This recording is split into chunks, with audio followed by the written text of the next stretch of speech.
Last week, when I spoke about our military, there were some people who simply had to disagree, right? Well, this time around, we have a general telling us what I've been saying for as long as I've been making videos here. So the South African National Defence Forces Lieutenant General Ntshavheni Maphaha has strongly criticised the government and politicians for failing to secure South Africa's borders, describing them as porous and unprotected. He also accused government of reducing the country's defence force to, quote, a Mickey Mouse defence force. His remarks come after the deaths of 14 South African soldiers in the Democratic Republic of Congo. What I'm going to say here, I may be trampling on some cones, so please pardon me, Premier, and the parliamentarians that are here. All of you know that South Africa, in its position in the world, we are a global player. In Africa, we are the leader in terms of economics and geopolitics, and therefore we are considered a big brother. No, you cannot be a big brother if you are unable to wield a stick that will make people be afraid. Now, you may be asking yourself, what is he talking about and all that? How many of you will build a beautiful and expensive house and not fence it and protect it? I don't think none of you will do that. Constitutionally, the South African National Defence Force is mandated to protect and defend the country. Now, any home will display its character, its worthiness, by the level of security that it places around it. Now, if we're going to play big brother in Africa, and therefore what we give for the Defence Force should symbolize that. A lot has been said about the South African National Defence Force not being well equipped, not being resourced and all that. I'm not going to get into that, but I'm saying and I'm appealing to the politicians that are here that next time you sit down and debate, think whether you are protected or not. Because that grant that you're giving to the people out there, the education of your children and everything else will not materialize if you're not protected. I'm sure many of you know that we are sharing our grants for the poor with people who are not supposed to share the grants. And that is because we are not protected. Our borders are porous. And they're porous because you, the politicians, have decided you want a Mickey Mouse Defence Force. I'm sorry to say that. And by the way, the Adjutant General is here. I'm protected. I'm not making a political speech, by the way. Huh? How about that? I would have expected him to give excuses, but hey, he knows who is to blame for our problems and he knows what the solutions are. And in that same video, did you see the shabby soldiers carrying the coffin of one of our fallen soldiers? Did you see it? Struggling to carry a coffin and remain standing. But I am self-hating, right? For telling the people that this is nonsense. In Africa, we are the leader in terms of economics and geopolitics. And therefore, we are considered a big brother. We are considered a big brother. That is not due to what the ANC has done, by the way. The main reason we are considered a big brother in Africa is because there are still people in this country who are behind the economic success we still hold. Although it is far from the great economy it can be, the rest of Africa desire a piece of it. Do you know why? Because they are failing to do something about their own nations. Corruption and incompetence thrive while communism is embraced. Furthermore, South Africa is a big deal on the African continent because it still has a lot of the infrastructure required for economic success. Infrastructure which, by the way, was left by the apartheid government. That's all. Instead of expanding on that, the ANC is actually making the country smaller because they keep acting in the same way that many poor African countries act. We are still a big brother, but to maintain this position, we need to get away from the dominance of the ANC and its babies. No, you cannot be a big brother if you are unable to wield a stick that will make people be afraid. This man is clearly one of us clever blacks, isn't he?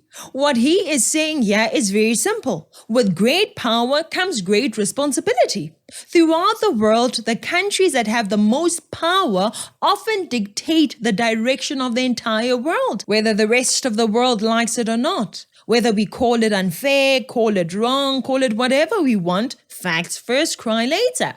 This fact is why America tends to get involved in other countries' businesses. Here in Africa, we are that power, but we have to be able to wield that power and wield it well. We have to be able to show that we are a big brother, and if you mess with us, we are capable of backing up our talk. We cannot be all bark and no bites. Toothless bulldogs are useless, and soon enough criminals will realize it and start jumping the fence.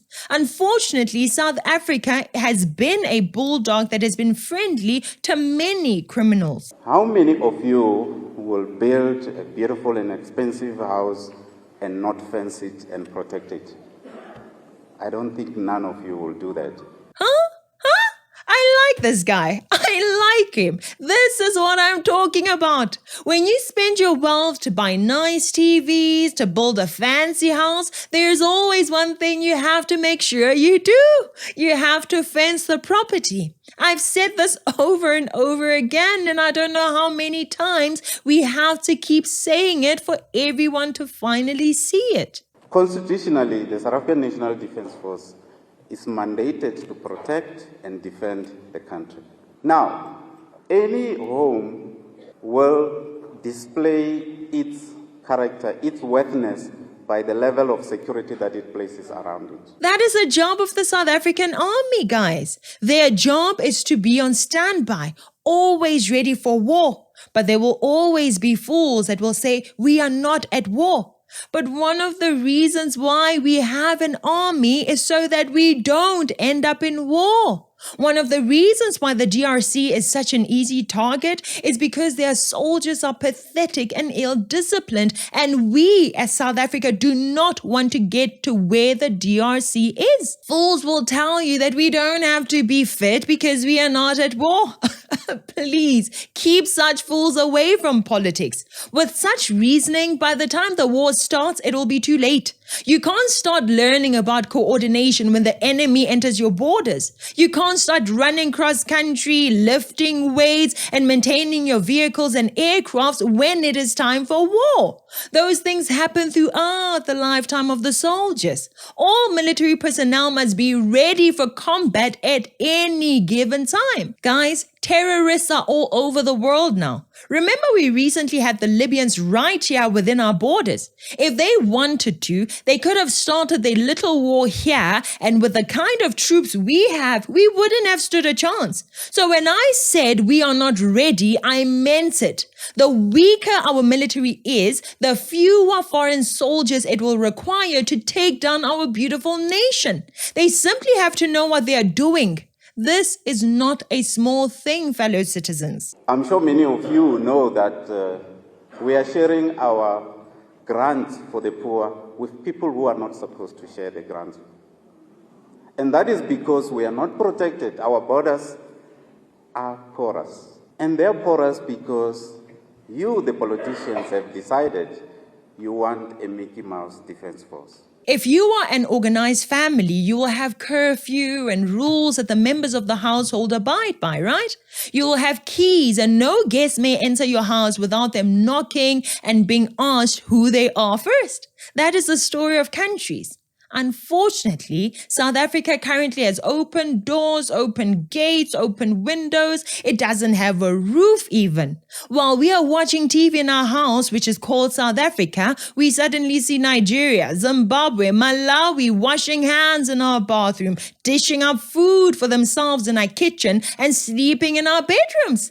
The children are saying they are still hungry and they don't have a bed to sleep on, but the parents are too foolish or too evil to do the right thing. The politicians that are here, that next time you sit down and debate, think whether you are protected or not. Because that grant that you're giving to the people out there, the education of your children and everything else will not materialize if you're not protected. If we are going to play Big Brother, we need to have the army that says we are the Big Brother. Not these uncoordinated old men who have never seen the inside of a gym, who wouldn't give you 10 push-ups effortlessly. We need a dangerous army, and we need that army to patrol the borders of this country to help enforce our law. A Mickey Mouse military is exactly what we have. Never believe the nonsense of oblivious leaders like Cyril Ramaphosa and Julius Malema saying that we will not be bullied. It is just for show. It is attention-seeking nonsense. Yes, we don't want to be bullied, but we need to put necessary measures in place to ensure that we don't just talk about not being bullied, but we are indeed not bullied. It's not a nice thing to say, but in the world of violence and warfare, the South African government gets a seat at the children's table. We have nothing. Thank God we live in a peaceful region. And you know, the funny part is, within South Africa, we have experienced and trained people, but the South African government does not understand the importance of talent retention. They don't understand maintenance and the value of being ready for all eventualities. I'm so glad that a government-paid soldier took the podium and set the facts right in the face of these politicians who always get away with their poor performance because the comrades and citizens are too cowardly and too respectful to tell Cyril and Zuma and their fellow commies that they are messing up the country. I am glad that he said what needs to be said. We are living in a country where social media influencers are encouraging President Cyril Ramaphosa to talk nonsense and go fight wars that we are unfit and ill-equipped to engage in. Stumbling when carrying a casket with our sticky legs that have not done squats in years and bellies that view sit-ups as illegal torture. If you want to know about our military, look at our communities. The same people in our communities are the same people in our military. When we consider the types of people in most of our communities, we will not be shocked by the report that some of our soldiers are returning home pregnant, which is why we as citizens concerned are so focused on changing the types of things we embrace and even celebrate in our communities. Our country is being overrun and there is nothing that our military is doing about it. Instead of taking the criticism and reflecting, here's a fool that simply wants to be left alone.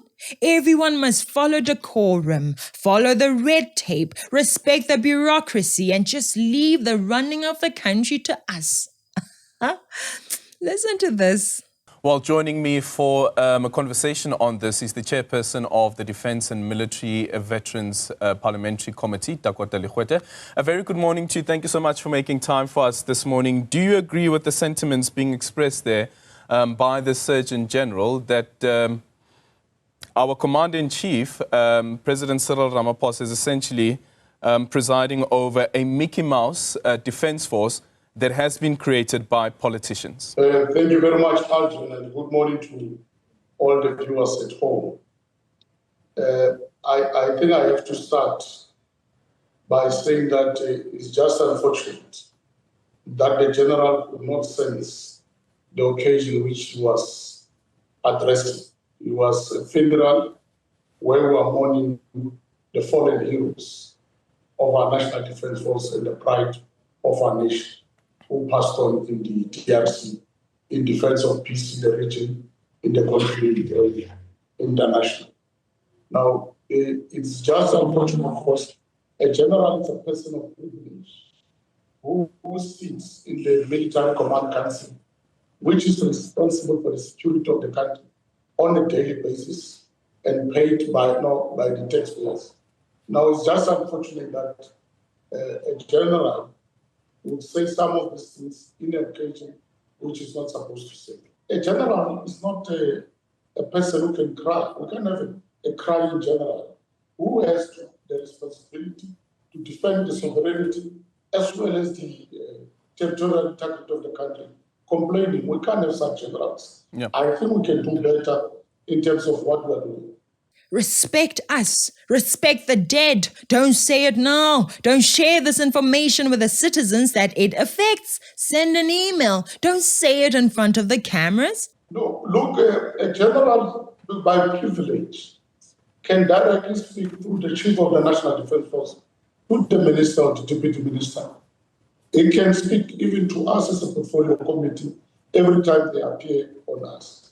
Now, for a general who has the responsibility to defend those borders to complain, without him doing his responsibility, without him doing a proper plan, without him and his collective not doing their work to ensure that our borders are safe. Because what he's saying is correct, but it did not have a sense of occasion. Where he said it's wrong, and secondly, and it's wrong for it to be said by anybody who's wearing a uniform. There must be protocol, there must be decorum, there must be doctrine. We're running a national defense force. It's not also a Mickey Mouse establishment or a private company of a general. This is a similar response to the one that they gave to the university students who exposed the SARSA mess. Do you remember? What is important to the comrades is not the identification of the problems and solutions. No, they care more about how they come across, what their image is like. Don't expose our failings for everyone to see. Tell us in private. And we all know that telling them in private does not work. These communists like to ignore important things. They love to follow the wrong and the most useless rules while demanding that we show them respect. The Minister and the Chief of the National Defence Force must intervene, because we can't have generals who speak recklessly like this. We know, even in other countries, generals can't speak as they wish, because a general is a person of privilege who has the military capability and capacity to can cause instability in the country. This guy says that what the general said is creating doubt and a trust deficit between the state and the citizens. Now, even for a general to cast aspersion on our mission in the DRC, which is part of international law, it's very amateurish and least irresponsible and reckless. Because a general speaking like this creates a trust deficit between the system or the establishment and the public. So for a general to say like this, it means the country is in trouble. He needs to explain more. We need to get his competency level. We need to understand how he qualified to be a general if he does not know his responsibility. I'm not sure where this man has been, but the doubt and trust deficit have been there way before the general made the statement. If you thought that we still trust you, you have dismally failed to read the room, sir. Thank you, General Ntshavheni. We need more government employees speaking up against such nonsense. We need citizens to be aware of what is taking place in their nation. We need all South Africans to hold public servants and institutions accountable. Anyway, that's it for today. Please subscribe, like, and share this video with other citizens. You may support our work by donating to our bank account, joining our membership, or buying some t-shirts. All the details are in the description box below. A huge thank you to all 100,000 of you for getting us to 100,000 subscribers. This really means a lot to us. Thank you so much for watching. I'm Katlego. This is Citizen Concerned. And until next time, beware of the comrades.